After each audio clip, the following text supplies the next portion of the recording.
Hey everybody, welcome back. He cheated on me with 12 women. How did I not know? I watched this 3-part series, so you didn't have to. So Court Fritz posted a 3-part series to TikTok called Unhinged Story of My Ex-Husband. It was part of that trend where people say, normalize posting why you broke up on the internet. And honestly, I feel like everyone should do this. I feel like enough time has passed where I can finally tell you the unhinged story that is why my ex-husband and I are no longer together. So Courtney goes into detail about this painful experience with her ex-husband. And honestly, this is why I have trust issues. So she's now healed from this and she's ready to talk about it. So she posted this 3-part series. She was with her ex-husband for 10 years and married for 5. And this whole time, she kind of just the marriage wasn't perfect, but she just kind of thought that this was normal. It's not normal. So after being married for 5 years, she told her husband at the time that she was ready to have children. And they'd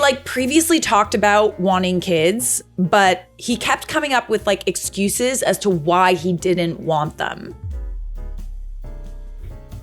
So he's stalling this whole having kids issue. All these excuses, career, education, personal growth, yada, yada, yada. I saw Ashley's baby today. She's so cute. Have you given any thought to when you want to start trying? I don't have time for a kid right now. I travel so much for work. We can make it work. Kids are a big commitment. Interesting choice of words. Oh, hi, I'm your intuition. I'm just gonna hang out here for a bit. We've been married for 5 years. Don't you think it's time? We're still young. There's plenty of time. Just chill, okay? Relax. Well, that's sus. Shh, I don't want to press him about this. Fine, your call.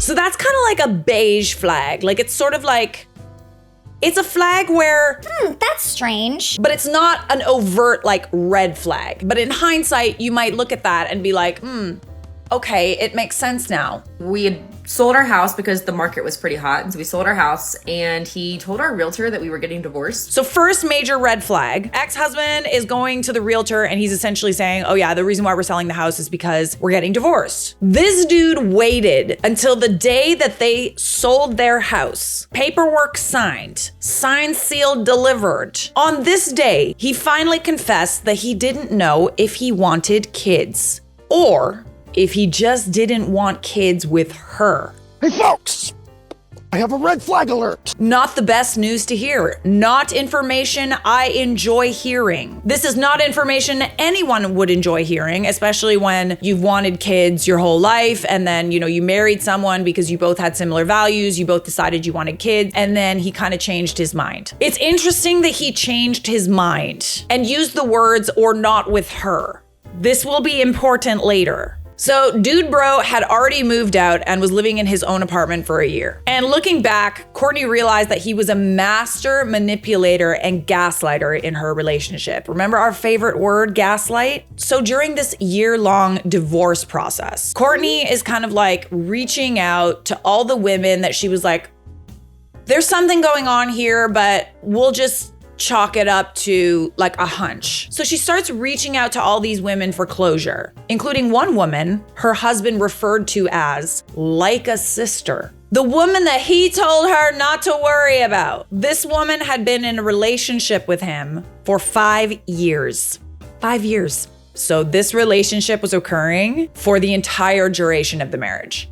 So to make matters worse, the woman that her ex-husband was having an affair with knew about their relationship. Girl, what the hell? Fully aware, knew they were married, and she also had a professional relationship with both of them, okay? So they worked together. Colleagues, if you will. And this whole time, ex-hubby had an apartment that he likely shared with the other woman. This dude introduced this woman to his family, and they had a full-on relationship.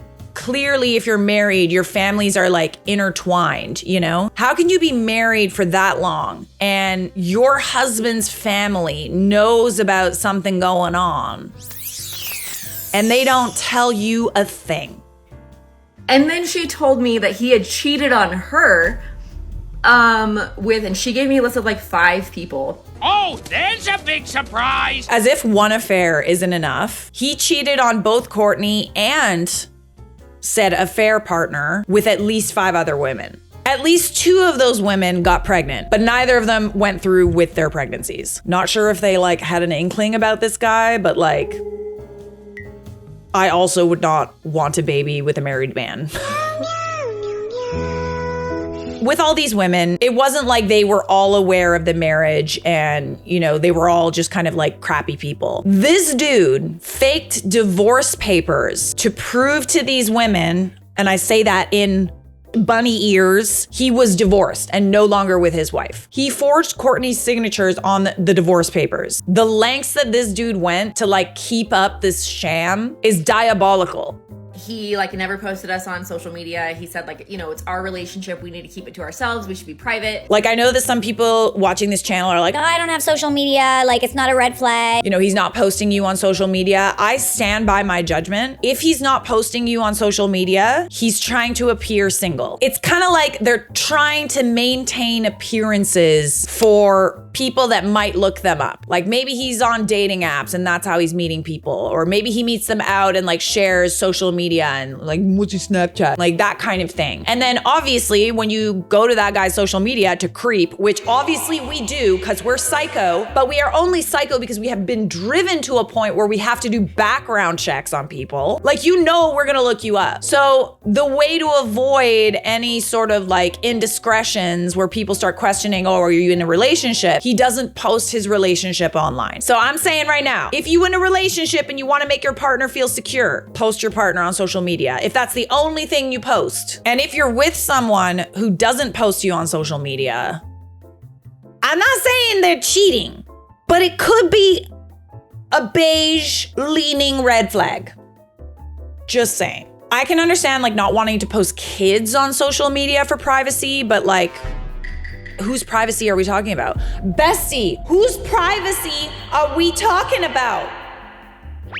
To be quite honest, probably one of the worst parts about this story is that everyone in the community, all of their friends, family members included, they knew about the infidelity and never said a word to Courtney. I cannot stand that. Like, that just gives me the utmost ick. Bombastic side eye, girl. Buddy was bringing girls to social events shamelessly. No one warned Courtney or said a thing. I thought we were friends. If you're aware of somebody's behavior, like cheating behavior, I know it sucks to like kind of get involved in other people's drama and it's like, you know, not my circus, not my monkey. I think at the same time, she would have saved a lot of time. She wanted kids, women are on a clock. That's 5 years of her life that she could have spent with someone who actually valued her and like someone who wanted to have kids, someone who wasn't, you know, manipulating her and betraying her. There's plenty of dudes out there who wouldn't do that. Even if you could like find a way to say something anonymously, don't get me wrong. You know, if I'd received like an anonymous message from someone who said that, you know, he saw Mike on a dating app, I'd be like not so quick to believe it, but I would be curious, especially, you know, if they sent screenshots and stuff like that or whatever. I feel like a lot of people don't want to believe it, but at the same time, it kind of plants a seed. They might start to see the red flags sooner. So obviously this got a lot of attention on social media because like what the actual So she posted a part 2 kind of clarifying why she didn't know and how she didn't know that he cheated on her with no less than 12 women. These are the kind of things that maybe you can kind of look out for. During their first 3 years of marriage, Courtney worked late nights. She didn't get home until like 10 or 11 o'clock, probably like 4 nights out of the week. X had more flexible work hours. Rather than say he was, you know, going out and cheating on her with 12 women, he would say things like, you know, he's meeting a colleague or he's got this like side project thing that he's working on. And Courtney believed all of this because she was familiar with the names he would like drop and familiar with the projects he was working on. He also, and this is a big one, traveled a lot for work. I think that it goes without saying that like some jobs really do involve like a lot of traveling. But I think that there's a way to travel, but also like keep your partner in the loop. I would say that if your partner is traveling, like not really like checking in with you often, or like they go like several hours without responding to you. But then again, maybe the cheater is such a good master manipulator that they are kind of juggling all these things. But it's just something to note. Courtney learned that during these trips, these work trips, that's when he would cheat most of the time. Either he traveled specifically to go have an affair, or he would go on a work trip and bring those women along. Hey, babe. Hey. How's the flight? I'm fine. I missed you. Huh? Oh, missed you too. Come here, give me a kiss. Yeah, I will. I kind of stink. I smell like plane. I don't care, just come here. I stink. I'll be down soon, okay? Love you. Red flag. What do you mean? He smells like plane? He's upstairs washing off some other girl. No, he isn't. I trust him. You shouldn't. Smell that? Perfume.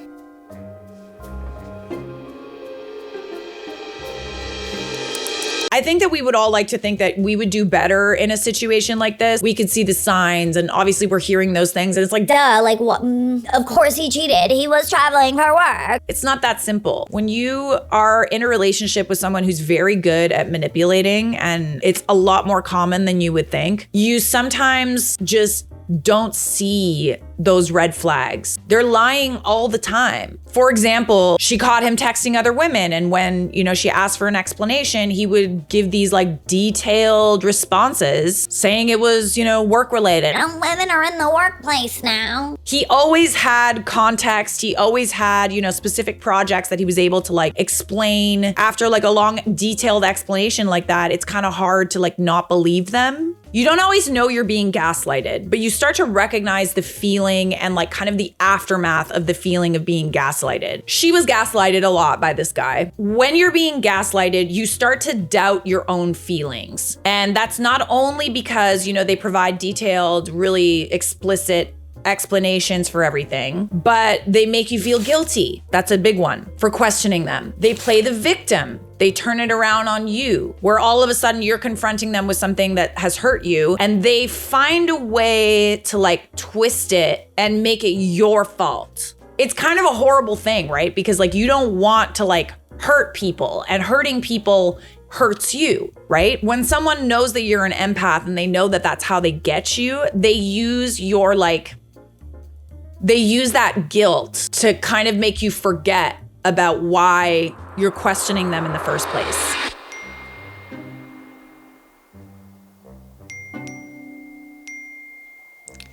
Someone's popular today.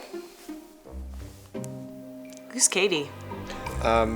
Just a girl from work colleague. Girl. Why does Katie have a heart next to her name? I don't know, I have a lot of Katies in my phone. You could use her last name. Why are you questioning me about this? Do you not trust me? Gaslighting. It's just a question. Why are you being so controlling? You sound like my ex. Ooh, playing the victim. Okay, sorry. Seriously? Shh. Did you just shush me? No, sorry, I was just... Never mind. You might wonder, like, what possesses someone to do this to somebody else? And this might be your answer. When I was getting all of it out of my house and cleaning out the house, I did find a list of all the women he had slept with.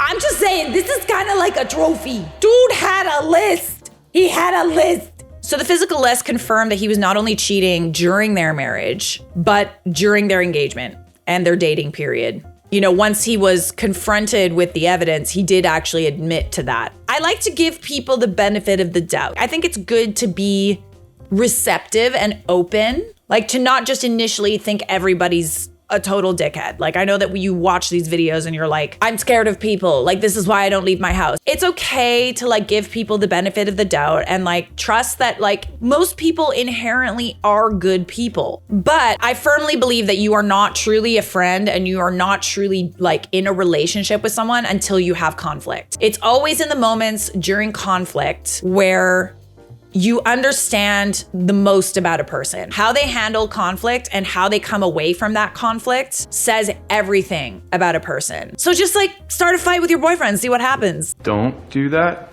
maybe? See if he gaslights you. And in the final part, the cherry on top, a former neighbor saw these videos and reached out to her. So this is the house where you remember he like sold the house and told the realtor that they were getting divorced. That house. So the house they sold together. The husband was not just cheating when he was out of town. He was also cheating when she was out of town. So it was essentially the whole time. Like he wouldn't just like save it for like a fancy vacation. He would also do it in their own house. In my home! In my bedroom where my wife sleeps! I mean, I'm not gonna lie, I'm a little annoyed with the neighbor. And I'm really annoyed with everyone in the story that was like kind of had this code of silence protecting him. And also, I don't blame my neighbor, but like, Courtney doesn't blame the neighbor for not speaking out. You know, neighbors are like, they're not really like necessarily your friends, right? They're not your family members. I don't know if they really owe you much. They might take your garbage out for you when you're on vacation, and you might do the same for them and give them flowers. But they don't owe you much. They might be nosy and pay attention, but in that kind of situation, you don't usually have like a super close relationship. And I'm not sure if I would blame the neighbor either. I do blame everyone else who knew. Why didn't you tell me? So if you're gonna take away anything from this story, if you know someone that's cheating, you know the person they're cheating on, even if it's not necessarily your place, I always give kudos to people who go out of their way to let the person being cheated on know that there's mischief afoot. Because at the end of the day, I think we'd all want to know, wouldn't we? I love this top comment. No one told you? Literally, throw the whole group away. Like, honestly, it's nice that when you cut ties, you're not going to be like, Oh, I miss them. Oh, like now we have to separate friend groups. he can keep them. Be gone. To the bin with you. Drop all the friends who didn't tell you they don't like you. No, they don't. It really is kind of the crappiest part that like everyone knew and never said a thing. I think you not having his kids was the biggest blessing. So sorry you had to endure all of that. Yeah. I think that he did you a favor by saying that he didn't want kids anymore with you or in general, because this would have been so much worse if you had kids. These kinds of stories are so bizarre. Like, why did he even get married? My first husband made me ask that question so much. They like getting away with it. I don't know. They like the trophies. They like to brag to other people. They like everybody to know they're a big guy with all these affairs. Me big man, me cheat on wife. That's the only way I can explain it, because like I know someone who was a serial cheater and like just could not be in a relationship to save his life. He would brag about it to other men. He'd like openly demean other women in front of them and have these like private little bro chats and kiki about Haha, these stupid women. We're not that stupid. You just gaslight us into making us think we're stupid. Well, that is how you could be cheated on with 12 women and not know about it. Subscribe!